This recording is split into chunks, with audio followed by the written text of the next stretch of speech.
Ali ovi ljudi, muškarci naših godina, nekako... Muškarci naših godina su, ja mislim, posledica pre svega nebrige o sebi, višegodišnjeg ili višedecenijske konzumacije alkohola u preteranim količinama, zanemarenih psihijatrijskih dijagnoza, neostvarenih planova o sticanju finansijske moći, koja je muškarcima broj 1, nataložen osjećaj neuspeha i tako dalje i tako dalje.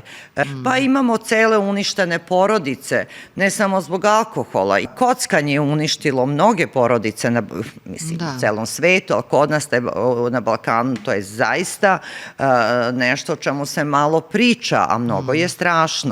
Pojavi se niz žena koji apsolutno smatraju da je ljubav jednako žrtvovanje, da sveta tajna braka je u žrtvovanju i koje se apsolutno osjećaju dobro dok se žrtvuju. Ima u svemu lepote ako radiš neke stvari iz ljubavi i ako izbaciš iz svog kodeksa ideju žrtve. Žrtva bilo koje vrste, to je jadan čovek ili jadna žena. Moja odluka je da ne budem jadna. Sada i ovde.